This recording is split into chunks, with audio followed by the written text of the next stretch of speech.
All right, we can go ahead and get started, everybody. Welcome back to the seminar. Thank you for joining us again.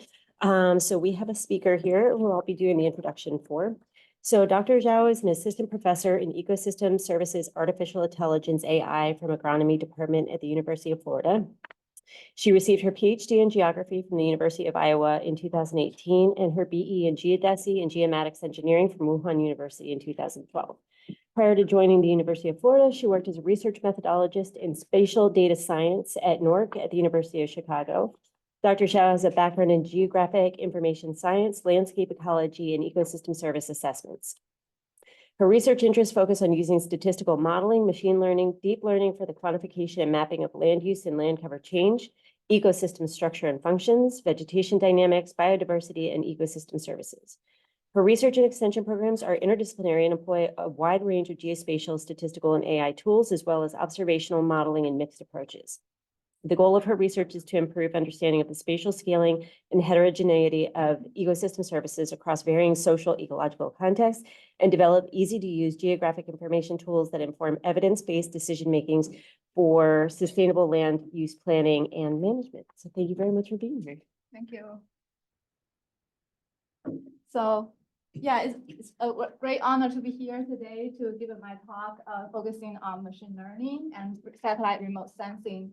And I'm gonna focus on invasive plant species detection in one of the counties in South Africa, in Kenya.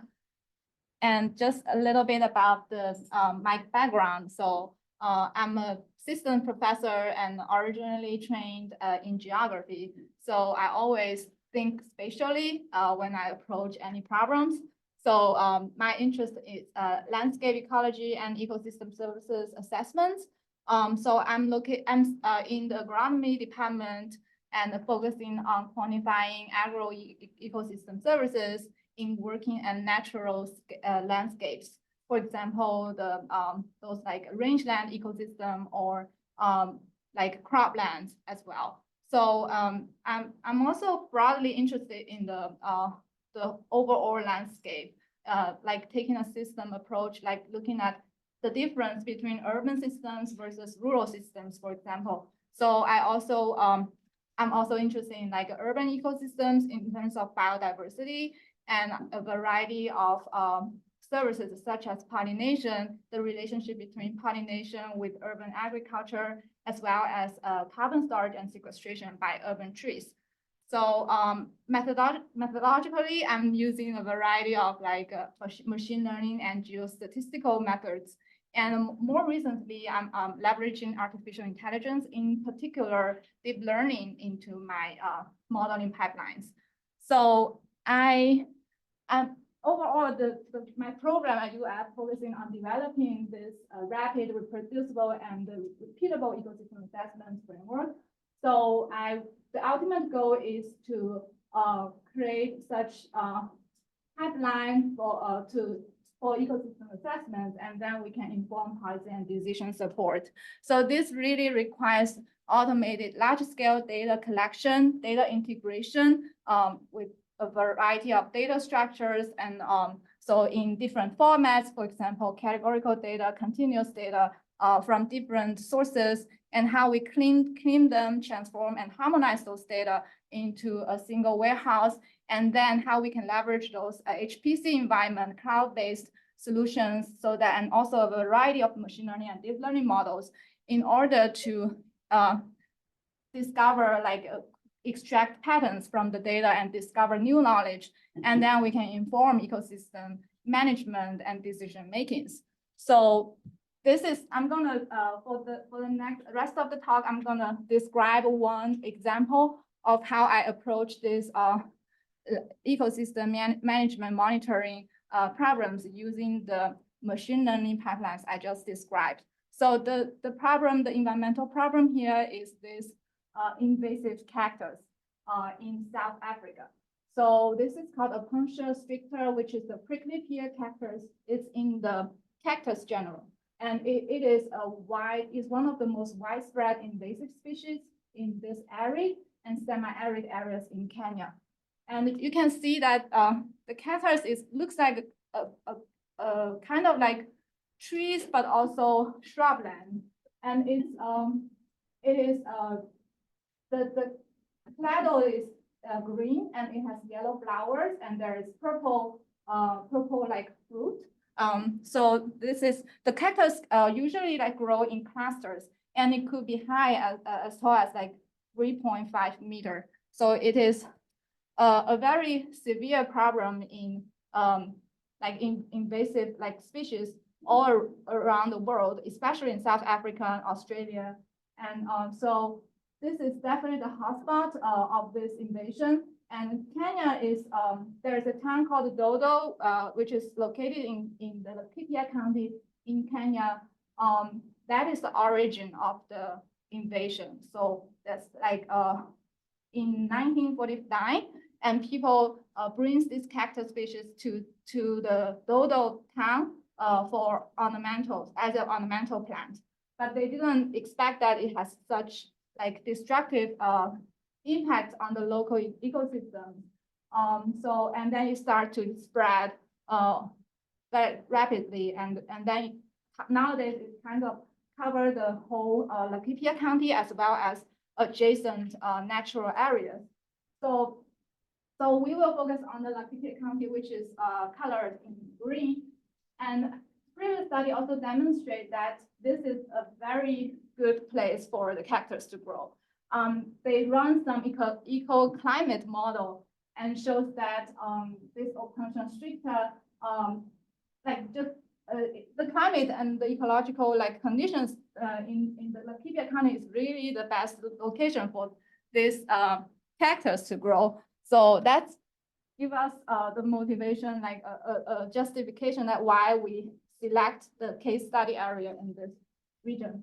So one of the concerns about the cactus is that it presents extreme threats to the local biodiversity, and especially for those native vegetation, herbaceous plant, and also it is a real threat to the livestock there, because like most of the farmers pastoralism there relies on livestock grazing, and the cactus usually grow very expensively and occupy the space. So they block the way that the animals cannot navigate and cannot approach to their homes, cannot get access to water resources, and cannot eat those native plants.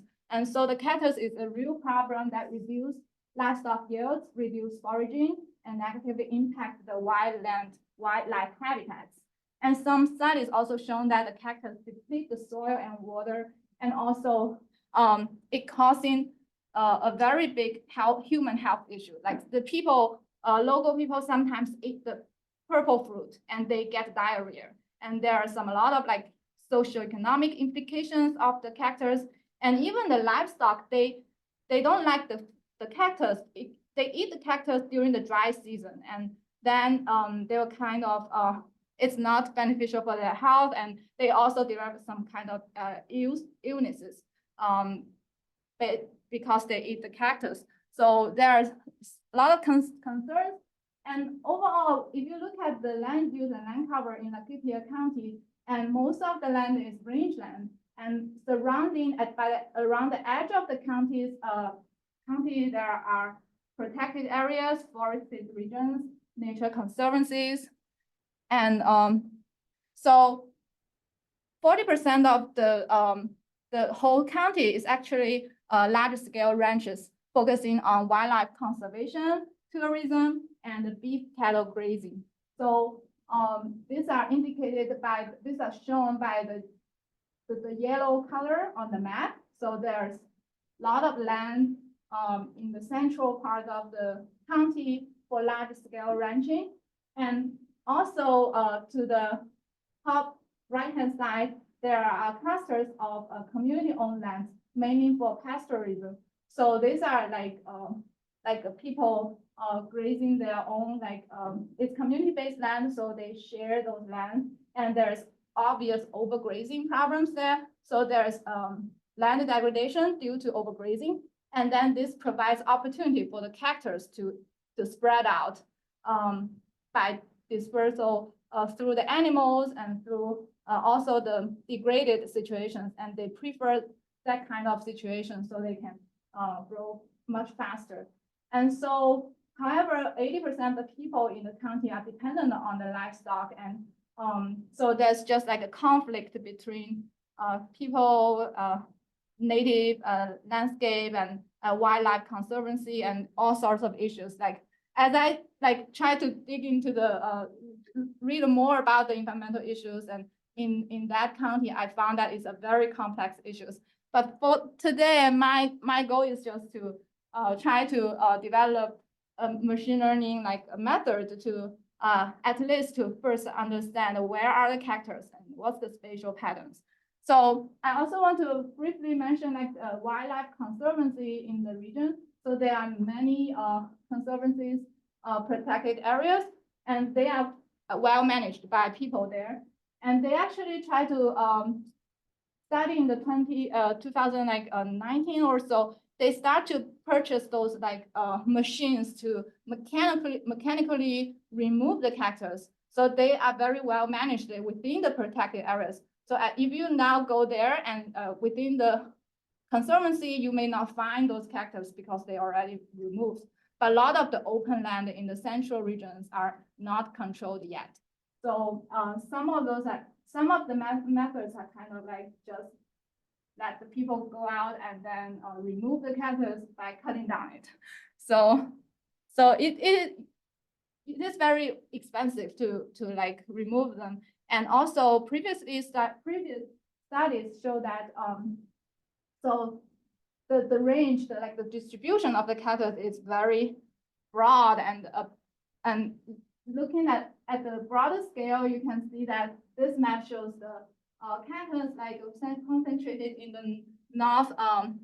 the northern part of the county. However, it is a very broad estimation, so we cannot even like very pinpoint the location of the cactus. And also another study demonstrate that the ability of Sentinel-2 image, the satellite image, to detect the cactus and using machine learning methods. And however, they focus on the limited, very small scale area in the Laikipia County, and didn't fully leverage those open geospatial data into the modeling pipeline. So we are interested in further integrated a variety of data sources into the mapping, and also generate those maps for a larger scale. So just give you a little bit about the context and the people, like the human factors involved in the cactus spatial distribution.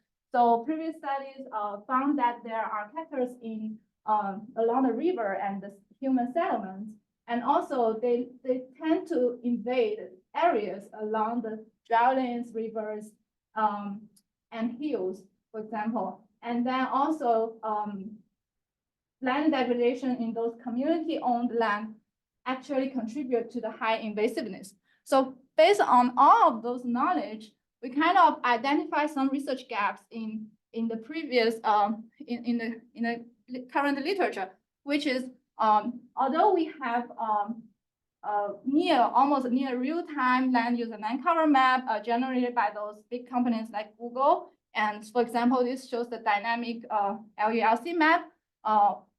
It's for the Laikipia County, but actually it covers the whole world. And it's able to generate those near real-time land cover map. However, it doesn't capture the specific cactus species that is of interest. And also previous research do not understudy the spatial distribution at fine resolution across the county. So comprehensive information on such is needed. And secondly, accounting for geographic context and anthropogenic factors, including the ones I mentioned before, like human density, population density, and the building density, etc., and especially livestock grazing patterns is important in generating those high precision map for cactus. And also, in addition, there is a lack of consideration of temporal effects of the plant phenology in developing the spatial predictive models.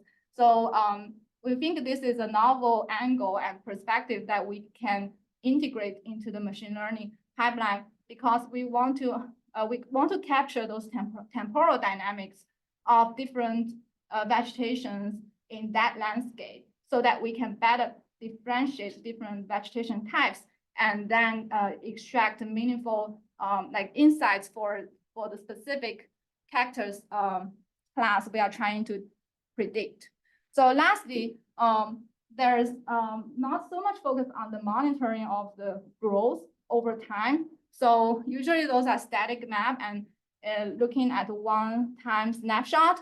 And so can we build a model that could be improved over time and just like input the time series data and then we can make forecasting in the future, for example. That's also one I think it's like one point gap that we could make contribution.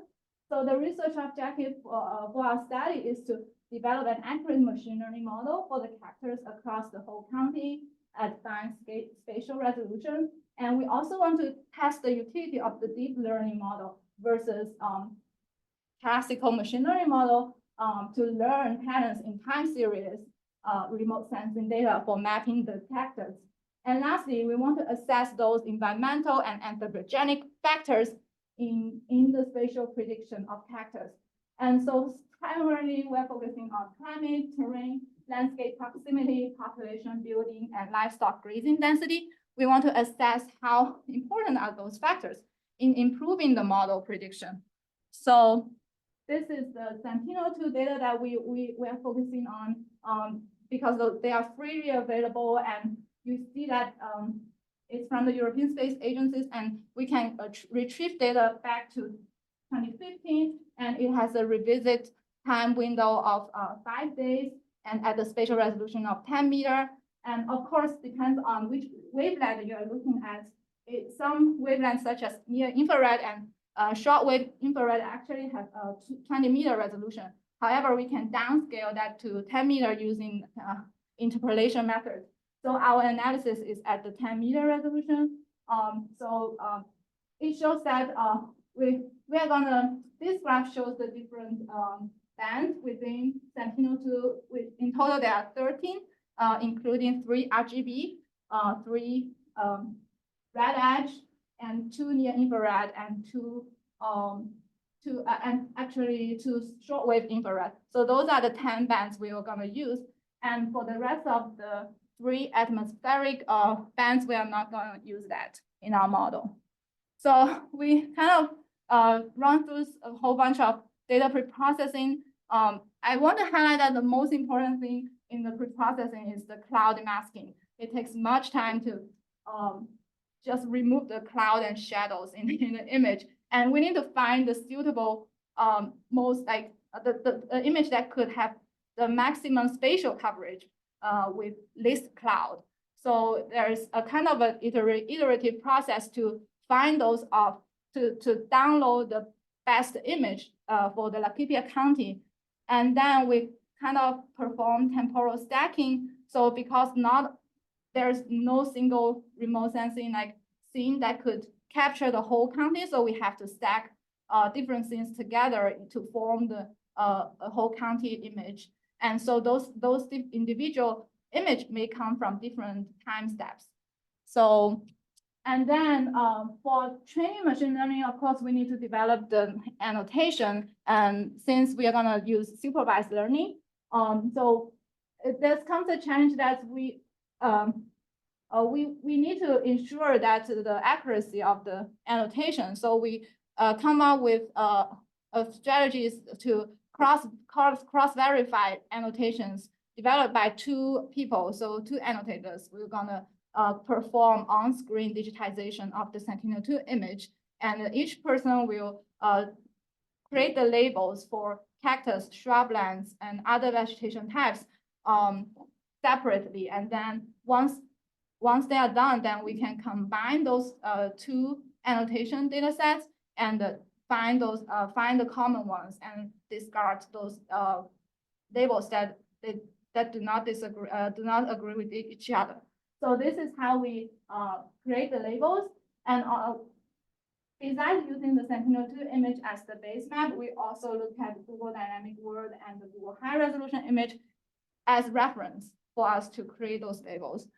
So this is the number. This is a table showing the number of labels by land use class.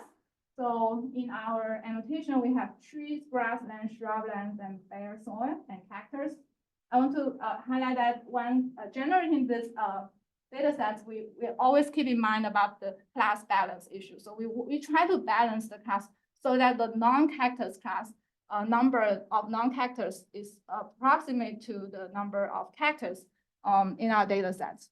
So this shows the annotation, and we intentionally set aside a rectangular region for independent testing. So for that testing region, we create 250 independent testing points. So for once the model is developed, once the model is trained, validated, we can then apply the model to the testing sites. So for the 250 testing sites, we have a very great PhD students who actually go to that region to do ground survey. So he took this handheld GPS device and go around to actually label the those points on the ground. So we have ground truths. That those are real ground truth. Is not the digitization of the images. So and then next I'm going to talk about predictors in our model. So of course we want to integrate the Sentinel spectral data, but also develop include some vegetation indices that are known to benefit the vegetation mapping. So these are the 10 Sentinel bands I mentioned before. Based on that, we also calculate NDVI and NDWI, which are normalized vegetation index and normalized water index.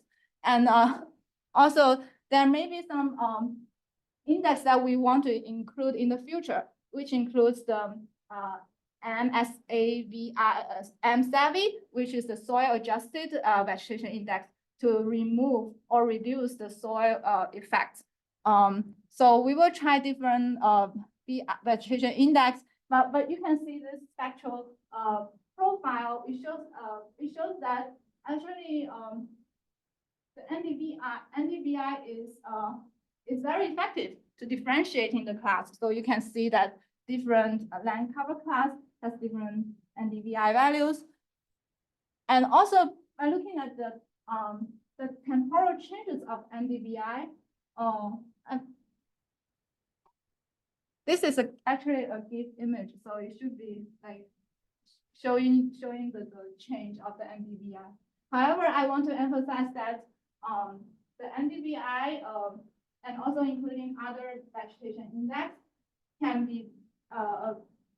potentially be very significant predictors in a model, because by looking at the spectral profile, there's high separability among the class.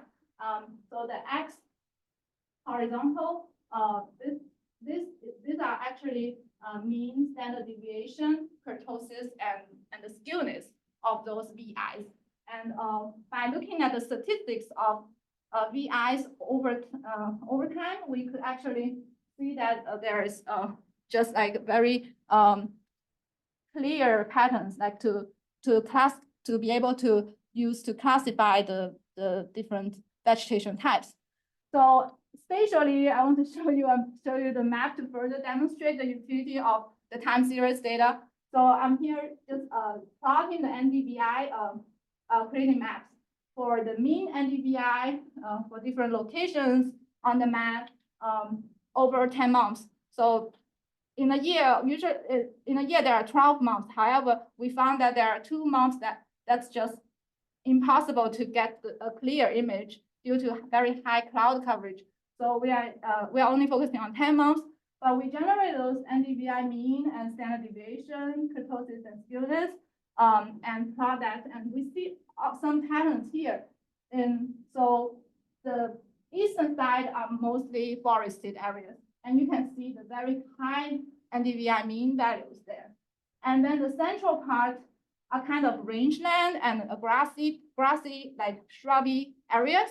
And you can see very high skewness of NDVI. So that is very like intuitive, like it makes sense because I'm thinking like the changes of the remote sensing spectral reflectance, and it makes sense that the forested regions have high mean, and then the other regions have high skewness. So then additionally, we want to integrate not only remote sensing observations, but also the other geographic information into our model. So the most important factors are actually climate, has already identified by previous literature, and the topography, landscape proximity, population, and grazing density. So we kind of group those variables into two buckets. The first is time variant data. So these are climate like precipitation, surface temperature, and evapotranspiration. And we can get monthly data for those 10 months. So we can kind of match those, like stack those climate data with the remote sensing time series data to form that bucket. And the second part is time invariant data. This includes the elevation, because elevation actually is very important to like if certain vegetation is prone to grow in certain elevation. So we kind of hypothesize that different terrain factors have an influence, and also distance to river and roads, protected areas, wetlands, and major water bodies could play a role here, because we already found a lot of cactus along the river, and also those settlements, abandoned settlements where people used to live there, but they no longer live there, and so the cactus kind of were invaded there as well. So lastly is the human population density and livestock grazing density. This, by introducing these factors, we can examine the impacts of those agriculture and human activities on cactus distribution. So the spatial predictive modeling framework here really emphasize location. So we will develop a model that kind of interpolate our observations. So a typical workflow is we have the data, the annotation, label data, and those the target variable is the cactus, the presence of cactus versus other control classes. And then our covariates, our spatial covariates are those environmental, human factors, as well as remote sensing observations. And then we then go through, look at the spatial relationships between the dependent and independent variables, and then we can make predictions. So this is the typical workflow of spatial prediction. And usually classical geographic analysis would only consider linear models, like because we already use linear models for many decades. However, in the era of AI, we also want to leverage GeoAI methods to capture those complex nonlinear relationships into the modeling. So what kind of AI models we are considering? That could be neural networks. So because this is just a graph showing that it is like we consider the nonlinearity by introducing this like neurons. So the inputs are fed into the network, and then in different hidden layers, they are kind of generate those weighted sum of the inputs, and then introduce a bias into the neuron and also an activation function and then pass the signal to the next hidden layer. So by going through this forward propagation and backward propagation, we can then implement a regression or a classification problem. So I won't go into the details, but typically people are using this kind of fully connected layer, or called multi-layer perception. And now more recently, convolutional neural networks are very popular for processing image data. So The difference is that it used a convolution operation to kind of extract feature maps from low dimension to high dimension. And so, so these are the two popular approach. So now I'm gonna show you that what is the framework I'm using here. So I want to actually integrate. I want to structure the data so they are multi-source images. So it could be from remote sensing images, from climate maps, from digital elevation models. But in my mind, they are just images. So I stack them together so I can create higher dimension channels so I can increase the RGB channel from 3 to multispectral. So they are like more than maybe 10 to 11, 10 to 100 channels. So those are multispectral image in my case. So this is gonna allow the GeoAI model to extract spatial contextual information, which are not only from remote sensing observation, but also from those auxiliary geographic information representing the environmental and socioeconomic conditions. So I will then use either multi-layer perception neural networks or CNN or even other model architectures to extract insights from my multi-source like data, image data.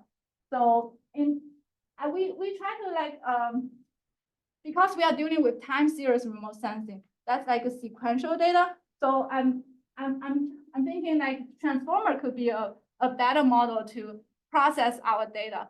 So so instead of like focusing on CNN, I want to try the transformer to test its ability or utility to learn those temporal sequence data and to extract like to kind of understand the temporal dependencies among vegetation, remote sensing, spectral, and VI indices, as well as climate and other factors, to see if the transformer can be a better model compared to conventional machine learning model. So where it starts, this is a paper that its attention is all you need. So transformer now, it's a paper published in 2017, and it's a very popular model nowadays in natural language processing. And the network use self-attention mechanisms to learn the long-range dependencies in sequential data.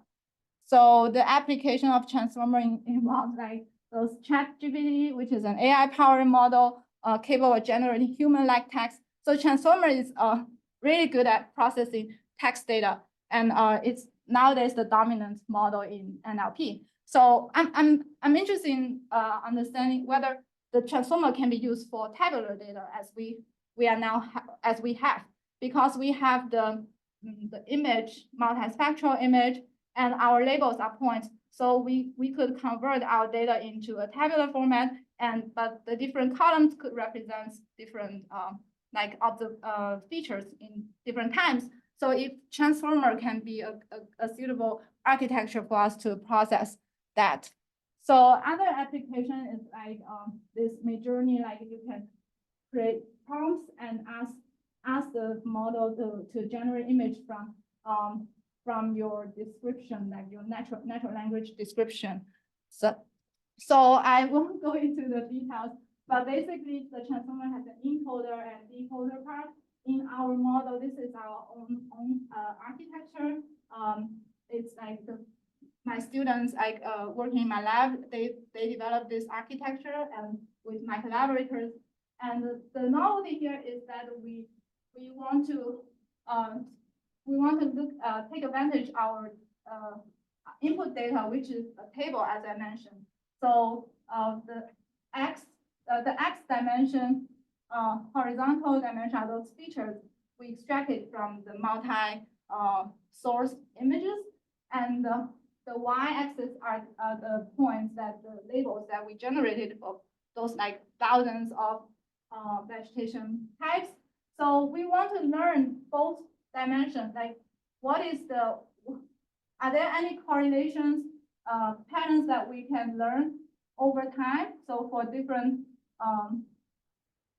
time channels, can we learn like January, February, January, February, March, April, etc. Are there any dependencies between observations across time?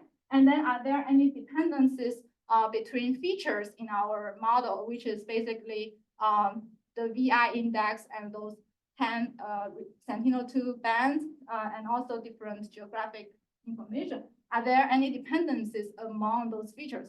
So there are two like data input that we want the encoder, we want to process.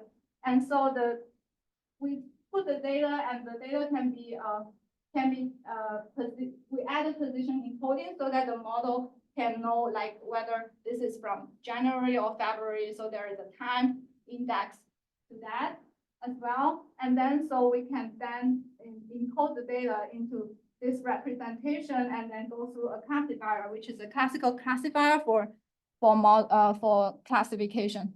So the second part is we want to compare the transformer with ensemble machine learning. As already previous research has demonstrated that ensemble machine learning is very effective. So we want to try both the bagging and the boosting learning algorithms. So the main difference between bagging and boosting is that the bagging runs several independent base models and then aggregating them together at the very end. And the boosting algorithm is to leverage different weak learners. So the models, there are multiple weak learners and they aggregate those adaptively in a sequential manner so that the final model is optimized to reduce the error of the prediction. So, so there are several like boosting algorithms. We tried adapt boost and XGBoost. And for the bagging algorithm, we tried random forest.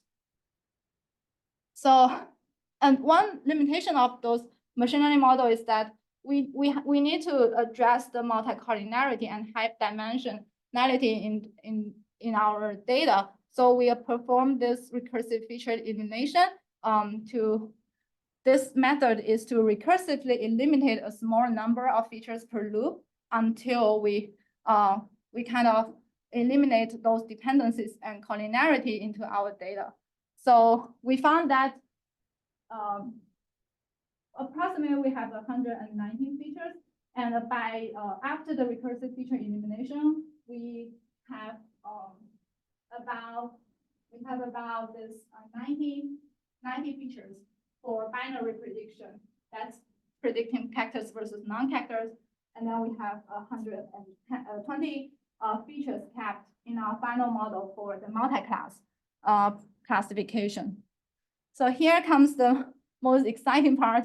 We found that the transformer could achieve slightly better results, but it's very comparable to the other machine learning models. And if we look at the F1 score, which is a balanced matrix considering both precision and recall, we found that the cactus F1 from the transformer model is the highest compared to the other 3 models. So, but overall, we found that they are not like very different from each other. So we look at the confusion matrix, and most interestingly, like the cactus, this is the ground truth. No, this is the cactus. What's in our observation and what is in our prediction, and we found that a higher number of misclassified cactus are actually from shrubland. So there is like the model is kind of confused about whether it's a shrubland or it's a cactus. So that's the most difficult part. It's easier to differentiate trees, but not so much for shrubland. And that's also what we found from the human annotators. Even when they like create the labels, it's difficult to tell. So this is the multi-class classification feature importance from the XGBoost model to kind of prove that actually there are like values in our additional geographic data. For example, we show that the elevation, distance, wetlands and rivers and livestock grazing, all those additional geographic contexts and anthropogenic factors are actually the most important factors in our prediction. So we are very glad that we found that these additional factors are influencing the improving the prediction accuracy. And in terms of binary classification, we found similar like performance across models. Like the attribute is very good, and I know it is always very good. Like usually people will say like we just go to attributes first. So we found that an interesting like similarly like it's like the non-cactus even for the attributes like it's like just slightly has lower performance than the transformer in terms of the F1 score, but for the other for the non-cactus class it's the same performance. And by looking at the feature importance for the binary classification, we found that livestock grazing density and distance to wetlands is the most important factor in our prediction. And this is a prediction map for the independent testing regions. We intentionally like crop out for further testing the out of sample prediction. And we found that the transformer prediction is more conservative compared to the attributes. So this is a ground, like true color image from Sentinel-2. Those darker pixels are trees, like along those like river areas. We kind of see that the attributes can capture those patterns, and same for transformer. However, transformer classify more shrublands versus cactus. So the attributes kind of, I would say there's maybe some overfitting issues here because the accuracy assessment is on the validation set, and this is on the independent testing set.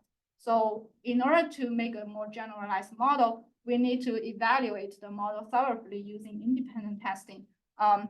Like ideally, more is the better. If we can even find independent testing outside the Lakeet, maybe in adjacent counties, that could be another way to improve our model. So we haven't really like complete analysis. So we still need to examine whether the multi-source geographic data does have an effect, like significant effect by including them and excluding them. So we'll do more experiments on that. And also whether the time invariant variables is effective is helpful for transformer models because most of the geographic data are static. For example, the DEM doesn't change over time. Also, the population and livestock density is consistent, like constant over time within a year window. So if we don't know for sure whether they are effective in the transformer model, because transformer is better for time series data that's like show variation in the data. So we'll need to test whether those time independent variables are good to use in transformer.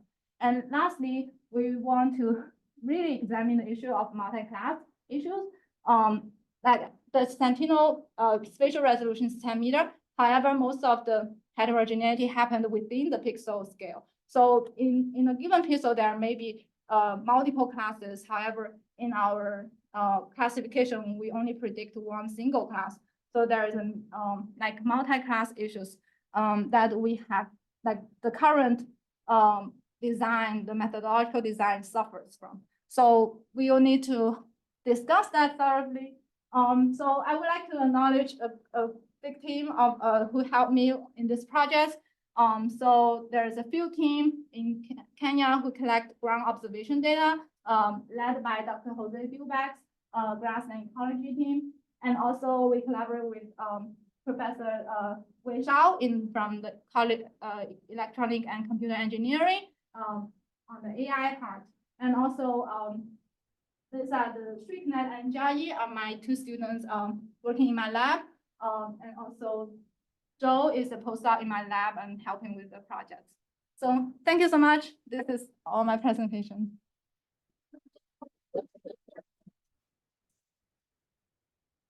Any questions?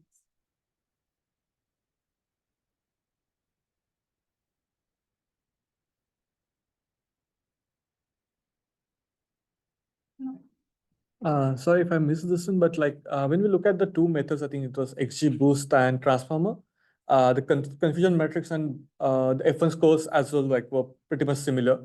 But when we actually looked at the Landcom maps, they were very different in this case. Yeah, this one is from. So what is the reason? I didn't quite understand that. Like why they like?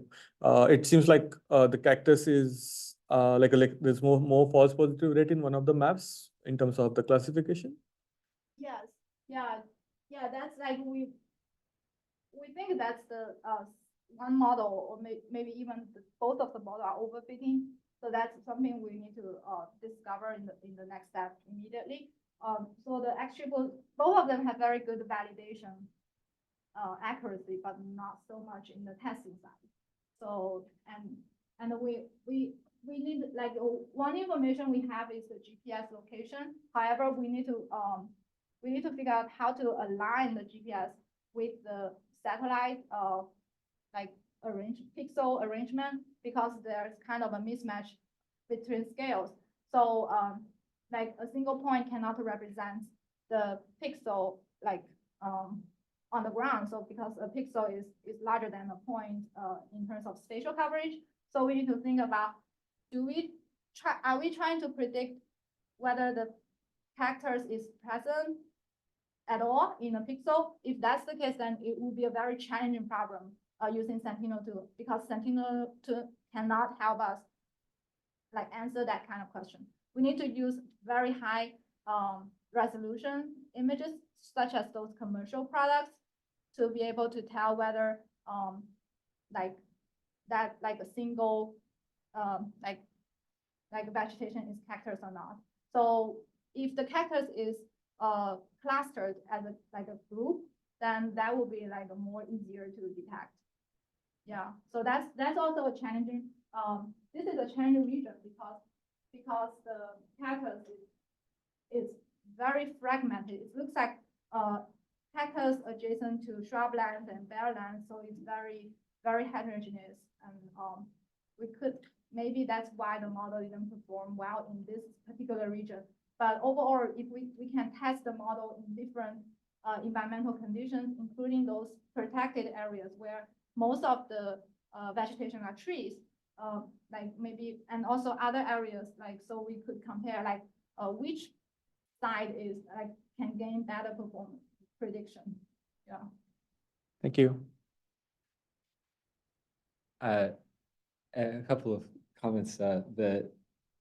What you were just talking about, getting higher resolution imagery might be enable you to try some other methods like object-based image identification. So it can work for shrubs. If you can get like an aerial image, you can identify shrub from high enough resolution, or even higher quality aerial imagery, but I don't know if you could access it. Also, it depends on the availability of aerial imagery in your region. But something you were doing that I thought was really interesting was that you're looking at the distributional properties of the temporal measurements of NDVI. And you might think about looking at the correlation, the skewness and things are interesting, but really you have a time series, right? And so you could be interesting to look at the lag of like how correlated are the measurements time point one to the next time point. And that might differ by different land cover types. So imagine in places where it doesn't have a lot of correlation, there'll be more noise versus, so more of the variation would be due to noise. So when you mentioned the like near streams, it might behave differently. So you could look at the correlation of the NDVI or other vegetation properties near streams and not near streams, and not just look at, say, the distribution of NDVI over like the whole year. Look at it, how it varies compared to the time points that are close to them. And I had another comment about cross-validation. So it could be really helpful to do blocking with your cross-validation. So you, if you treat your cross-validation as like random, then the ones that are next to each other are going to be Yeah. treated as independent, which might not be realistic. They could share some properties.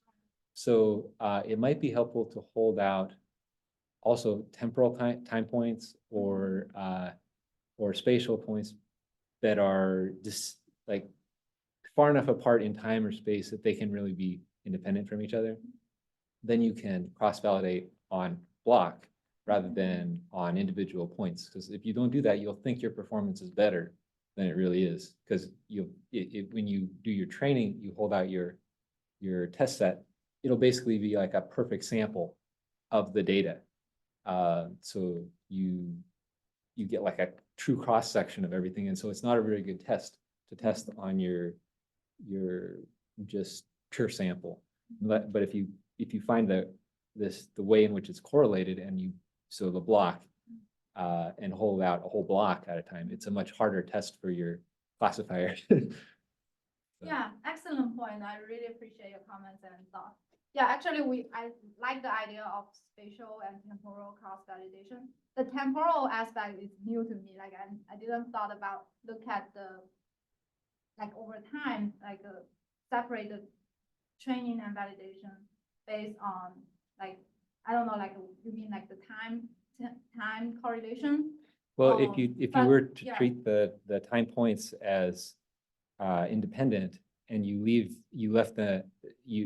sample, say, year one or month one as your test, and then your training data comes from month 2, then they'll be super correlated, and so your model will seem to do really good because you have almost exact copy of it coming from the next month in time. Yeah. So yeah, in our case, the annotation for different vegetation class is happened at the same time. So it's just the predictors are coming from different times. So yeah, I need to think about how to slice the data. You mean like even considering the predictors, like the feature space in the predictor, like to separate our 100% data into 80% and like training and 20% testing. We only look at the labels like that, the target variable. And then our first approach is just randomly select. However, I think a better approach is use spatial cross-validation so that the training and validation are not spatially correlated. So try to be more as distinct from each other as possible. So the model can better generalize for unseen locations. So I like that idea. We can try that. Actually, we already create like a blocks for the whole county, but we haven't really experiment with the spatial CV. And then I just need to think about the temporal part. Yeah, that's very interesting. Yeah. With your grazing data, where is there a layer for grazing that you were able to use? I would. Grazing? Yeah, it can be hard to obtain grazing data in some Yeah, places. that's actually a global product. I think it's, I don't remember exactly. It's called like GWP or something.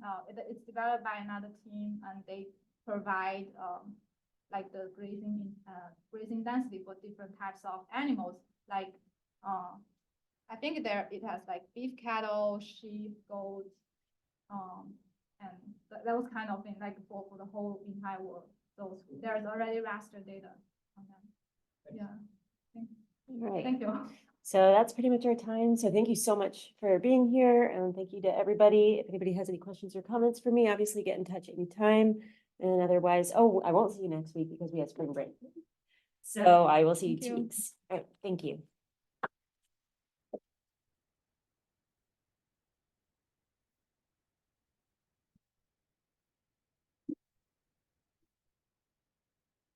Well, that was really important. Yeah, that was great. There was some of that I was just, I'm not into AI at all. But no, that was a really good project. Yeah, I'm kind of rushed to, like, model, like, I thought that I may not have enough time. Yeah, no, I know.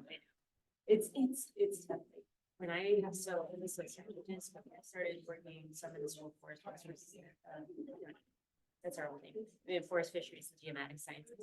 And when I first came in, like I was like talking to everybody, like they were sociologists, and like my job, like questions like that, I was like, oh, you didn't understand anything. So like it took me like that's the thing that they say in social psychology. Talking to people, it took me a while to like that. And